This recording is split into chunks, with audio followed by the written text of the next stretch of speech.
Y ya es un honor presentar el editorial de mi querido amigo Víctor Hugo Morales. Víctor Hugo, ¿cómo te va? ¿Qué tal, Antonio? A veces las imágenes, se ha dicho en más de una ocasión, tienen mucho más poder que millones de palabras y de hechos.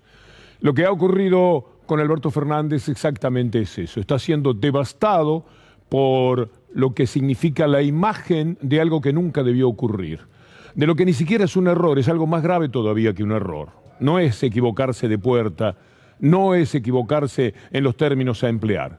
Es más duro todavía el concepto que merece lo que sucedió, porque todos somos conscientes de qué pasaba en julio del 2020. Cuál era nuestra vida, cómo estábamos encerrados, cómo nos pedían, nos sugerían, nos aconsejaban y hasta nos exigían que estuviéramos adentro. Y lo hacía la persona que en ese momento permitía que dentro de Olivos ocurriera algo que estaba completamente lejos de lo que estaba reclamándole a millones de personas.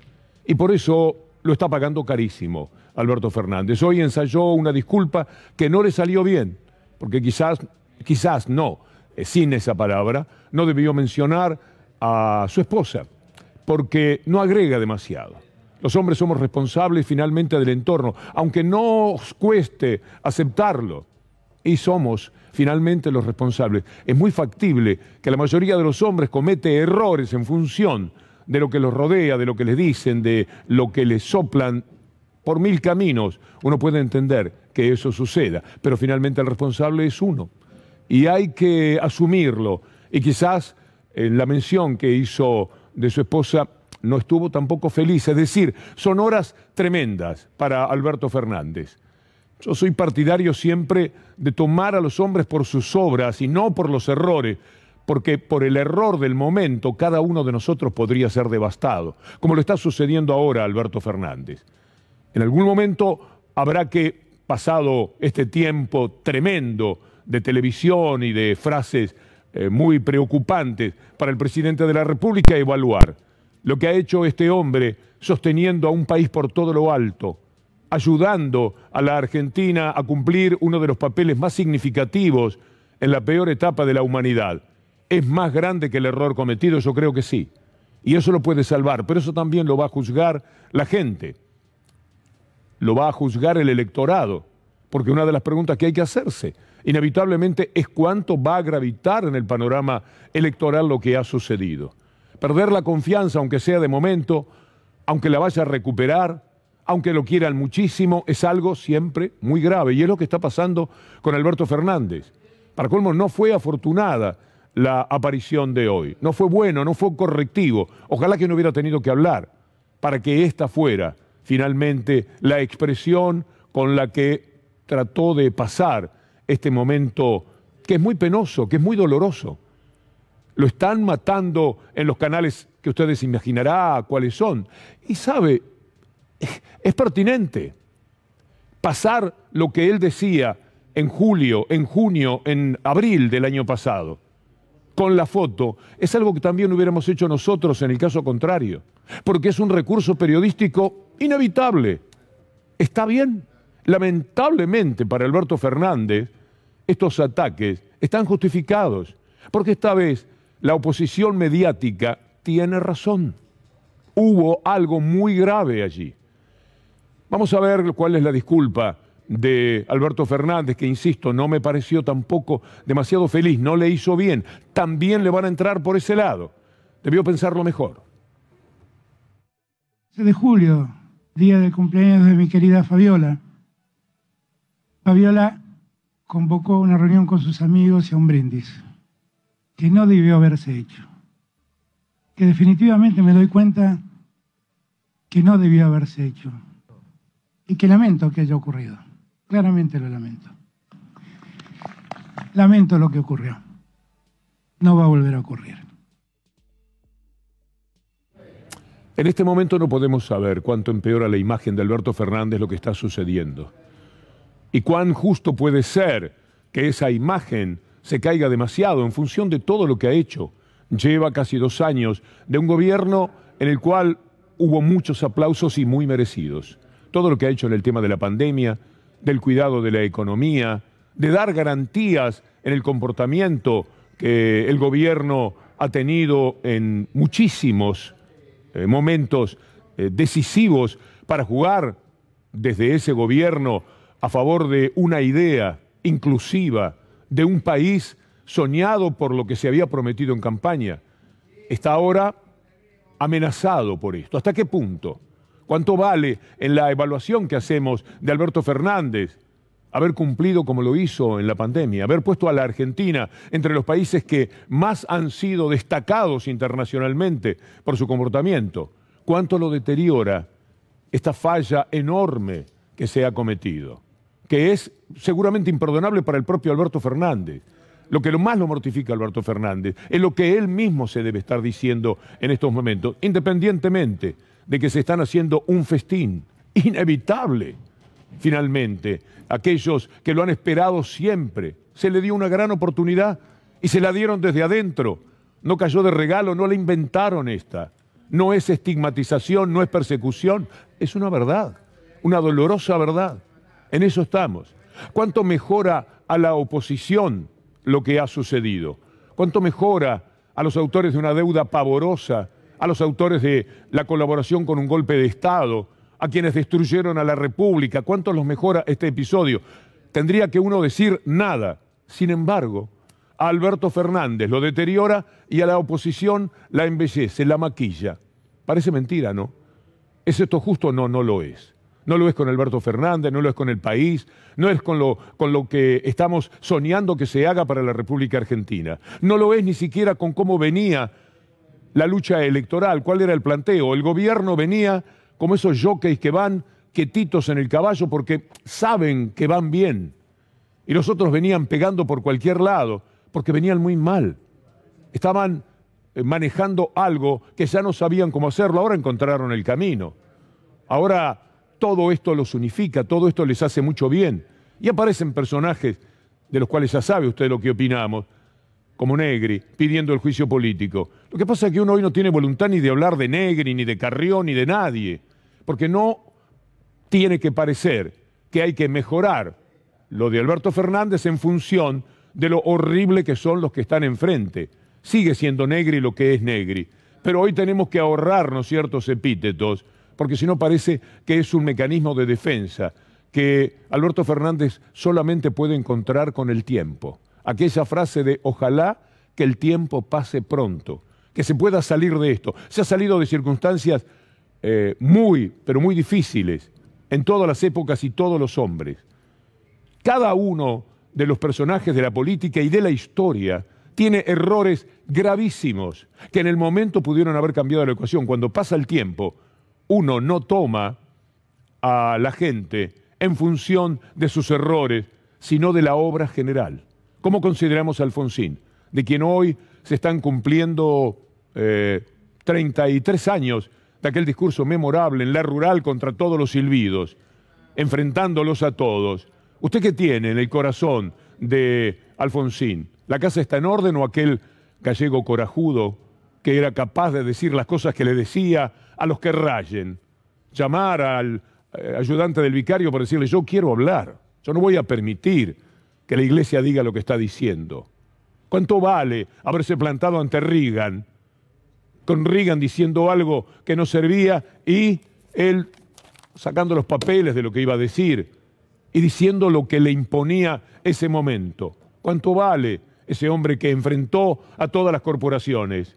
¿Vale la frase, la casa está en orden, que sabemos que no se correspondía con algo que definiera bien la situación?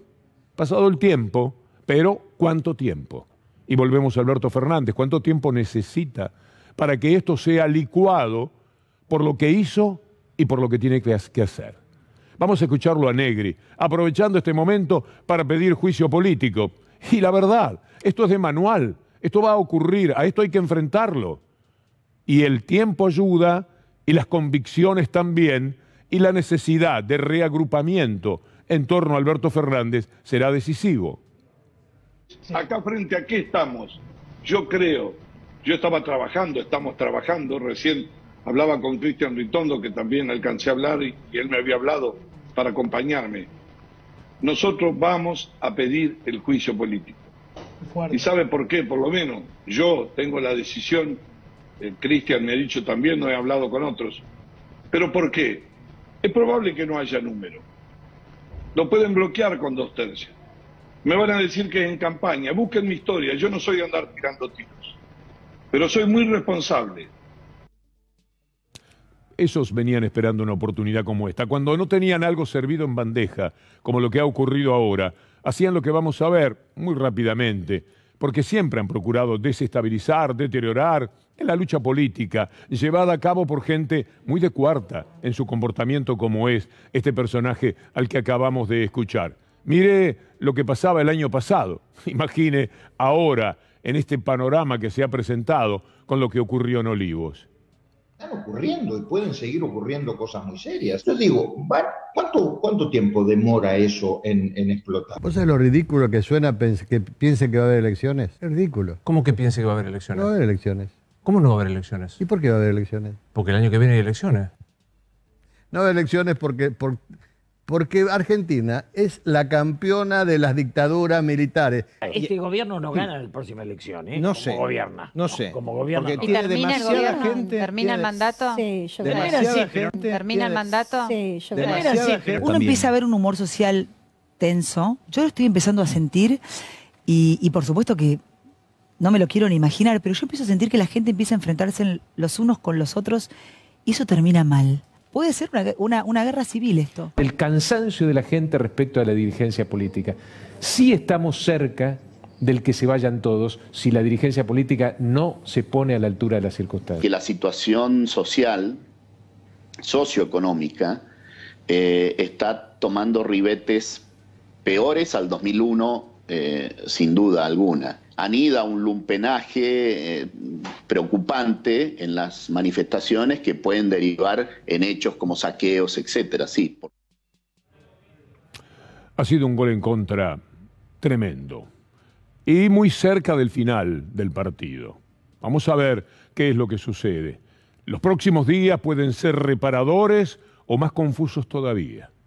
Llevar mucha agua para el molino de la oposición, que es eso que estábamos viendo, o recuperar el terreno que hoy, sin ningún tipo de dudas, el gobierno ha perdido. Y lo ha perdido por culpa propia, no por lo que puedan hacer estos individuos. Fue el gobierno el que se dio un balazo en el pie. Y ahora habrá que ver cuál es la posibilidad que tiene de salir a flote. Volvemos con una segunda parte dentro de un ratito. Muchas gracias. Han ocurrido algunos hechos políticos que invalidan, por lo menos en cierta medida, lo que ayer fue un gran momento de Cristina Fernández de Kirchner en Lomas de Zamora, con el pretexto del Plan Cunita, algo más que un pretexto, por cierto.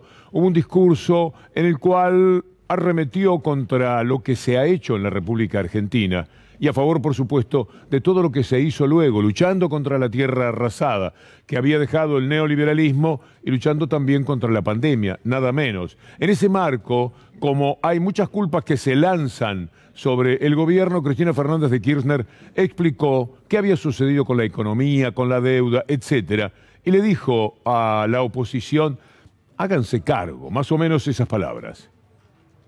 ¿No será hora de que paren un cambio, muchachos y muchachas, con todo el derecho que hay a disentir, a debatir, a pensar distinto, pero a pensar, a discutir, no a mentir, no a engañar, no a no hacerse responsable de lo que cada uno ha hecho en la bendita historia de este país? ¿Cómo vamos a hacer para revertir esta realidad? Porque la pandemia va a terminar, la pandemia se va a acabar, vamos a estar todos y todas vacunados, pero después vamos a tener que hacernos cargo del muerto que nos dejaron. Entonces, a los responsables de habernos dejado este muerto, por favor, les pido un poco más de humildad, de solidaridad y de patriotismo. Porque además hay un país, tenemos muchas cosas para discutir y estas horas son notablemente proclives para la discusión y para el pase de facturas, pero hay un país y hay una manera de administrarlo y hay otra forma completamente distinta. O se puede hacer un país inclusivo, o se puede hacer un país devastado en sus necesidades más urgentes por los sectores medios y los vulnerables, que es lo que hubo hasta diciembre del 2019. Cuando dice Cristina Fernández de Kirchner, háganse cargo, está hablando de esto que vamos a ver. Hay un par de placas que queremos compartir con ustedes. Miren a dónde fue a parar la pobreza sin pandemia del 2015 al 2019, de menos del 30% a casi el 41%. Esto es absolutamente increíble si tenemos en cuenta, además, que era un gobierno que había llegado golpeándose el pecho al decir que iba a terminar con la pobreza. Mire lo que hizo. Este es el país que dejaron. De esto es que pide Cristina Fernández de Kirchner que se hagan cargo.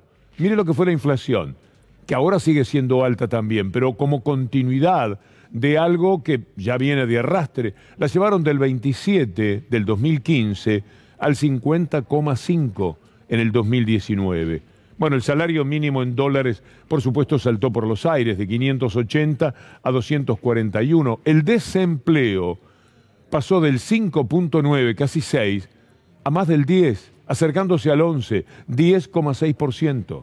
Mire esta otra placa, para que se entienda cuando dicen hay que hacerse cargo. ¿De qué exactamente? Bueno, de todo esto. Las empresas cerradas, sin pandemia, fueron 19.000.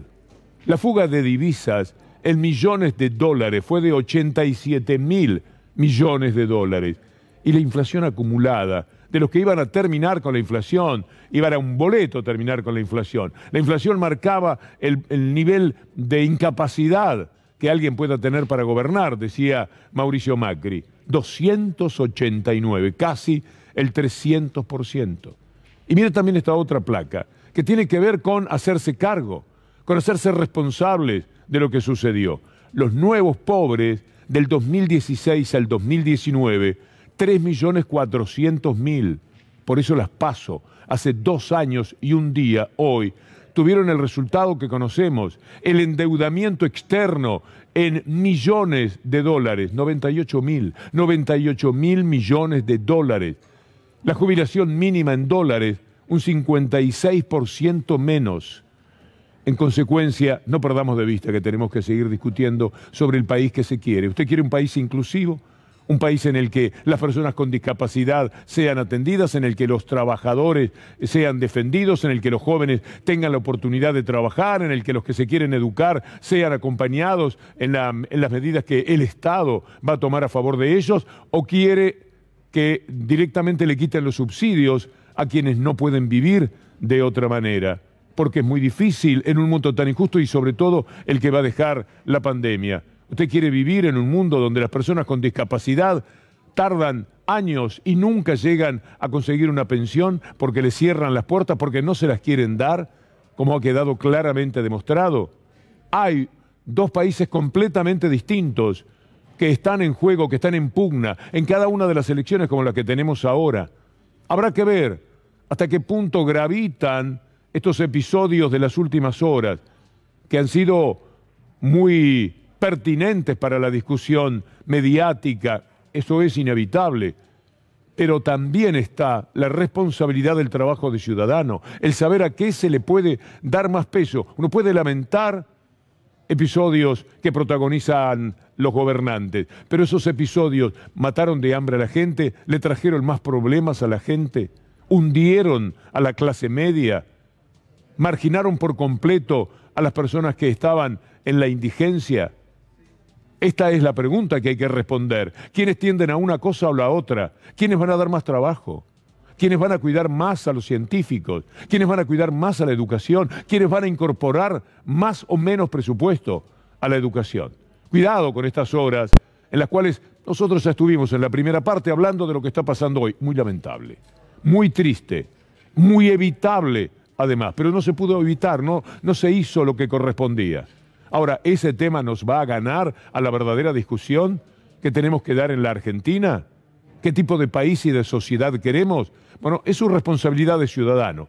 Yo tengo mi convicción al respecto y usted elabore la suya, pero ponga todo absolutamente todo, cada uno de los elementos que hacen a esa discusión. Hablemos, por ejemplo, de la deuda. Ayer no se transmitió, me parece, lo que Máximo Kirchner dijo sobre la deuda, y a mí me parece muy importante. Que tenemos toda la voluntad de dar todas las peleas que haya que dar y sentarnos a hablar y a explicar lo que le sucede a nuestro país en todas las mesas que tengamos que explicarle a cualquier tecnócrata del Fondo Monetario, funcionario internacional, en las condiciones que nos dejaron nuestro país y en la paciencia que tiene nuestra gente. Entendemos como patria que tenemos que afrontar nuestras deudas, pero la primera deuda que tenemos que afrontar es la que tenemos con nuestra propia sociedad, con nuestros ciudadanos y con nuestras ciudadanas. Y eso es lo que nos vamos a encargar a hacer. Hacerse cargo implica también ser responsables con actos que llevaron a la justicia a estar años y años detrás de una causa que era injusta, que era una mentira, que era un despropósito y que además dañó a mucha gente.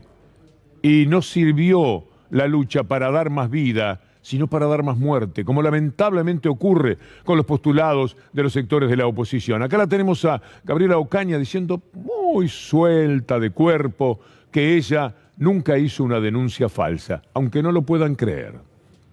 Los únicos que no han sido responsables han sido el presidente y su gabinete y sectores políticos que lo acompañan. ¿Sabes cuál es la respuesta, Graciela? Digo, tan preocupados están por la institucionalidad que justamente llevan como candidata a quien inventó una causa como la causa Cunita, que finalmente se terminó demostrando que era absolutamente falsa y que además terminó perjudicando un montón de mamás de sectores vulnerables, donde te sindican particularmente a vos. Justamente cuando vos decís, me escribía recién alguien, bueno, ¿qué hubiese pasado si esto hubiese sido? ¿Qué hubiese pasado? Lo sabe porque inventó una causa.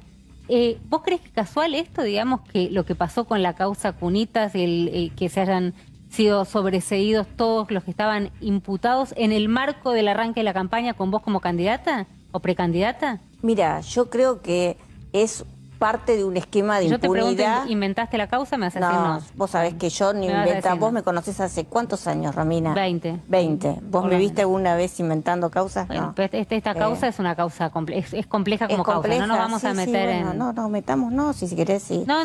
Yo lo que quiero es esto, decirte. Nosotros lo que vimos es que había sobreprecios.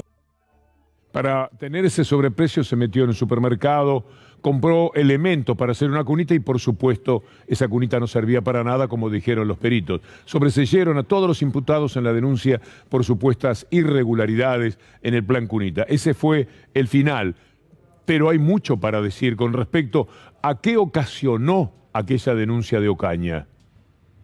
Hubo cientos de chicos que podrían haber salvado su vida si hubiésemos tenido este programa en marcha y que se perdieron esas vidas. Nosotros calculamos que pueden ser 300 chicos por año que salva este tipo de plan. Era una cuestión que tenía que ver con lo social, con la dignidad al nacer y con la salud por todos los controles que conlleva poder acceder al kit.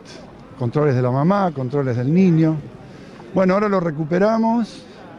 Evidentemente formó parte de una campaña de persecución política, pero eso devino a que los chicos se quedaron sin sus cunas, porque bien podrían haber dicho, bueno, lo que está mal lo corregimos, pero seguimos con el plan. Y el plan se suspendió, claramente ese era el objetivo. Es una cuestión referida a la herencia, al modelo, a qué es lo que quedó, a qué jugó el gobierno que estuvo hasta el 2019, cuáles fueron sus realidades, cómo trabajó, cómo se ocupó de los temas. Un poco lo sabemos, pero también un poco lo dice Carlos Bianco, el jefe de gabinete de la provincia. Lo puedo decir desde lo macro de la gestión hasta lo micro de la gestión. Yo estoy en este momento en una oficina que nadie ocupaba, que es la oficina del jefe de gabinete de ministros, que no venía a trabajar. Lo dice por Salva y su antecesor. Sí, que no tenía ni una computadora ni un teléfono. O sea, yo no sé qué hacían. La verdad que no sé qué hacían. Tengo el mismo personal que trabajaba con Salva y acá nosotros los peronistas no echamos a los trabajadores del Estado. Están trabajando ahora como corresponde en el Estado provincial, que me cuentan que nadie venía, que nadie les hablaba, que no tenían función, que no tenían tarea. Dije la verdad, yo no miento, yo digo la verdad. No trabajaban, realmente no trabajaban. Pregúntele a cualquier trabajador del Estado provincial que hacían sus jefes políticos. No trabajaban. Creo que hubo errores propios. De hecho, hago una fuerte autocrítica. La gestión en Buenos Aires, el final, la manera de terminar, ¿para usted fue una frustración, una decepción? ¿La llevó en algún momento ese estado a pensar en doy un paso al costado y no sigo? Para mí fue un aprendizaje, así lo tomo. Uno de los mayores aprendizajes de mi vida. Y si todo volviera a suceder, haría todo igual. Para mí fue un aprendizaje. Y si todo volviera a suceder, haría todo igual. Si era un aprendizaje, también podría haber hecho un esfuerzo por quedarse en la provincia de Buenos Aires. Aprendió para qué, para irse. Además, el aprendizaje que menciona, si va a ser todo igual, ¿de qué hubiera servido en caso de que se quedara en la provincia de Buenos Aires? Hablando de provincia, usted recuerda el episodio Guernica, ¿verdad? Muy doloroso. Mire cómo lo usaban en aquel momento el sector mediático fuertemente opositor. Guernica, una derrota que carece de épica. Es la derrota sin combate, la derrota de una sociedad que 50 años atrás no hubiera imaginado que era posible concluir en esto que somos, etcétera, etcétera. Bueno, es bueno recordar qué se decía en aquel momento, además de escribirlo, por parte de TN. ¿Usted se acuerda que vivía el grupo Clarín dentro de Guernica, que transmitieron detalle por detalle, porque era un lugar donde pensaban que podían hacer daño? ¿Se acuerda de esto, por ejemplo? Están desalojando el predio de Guernica.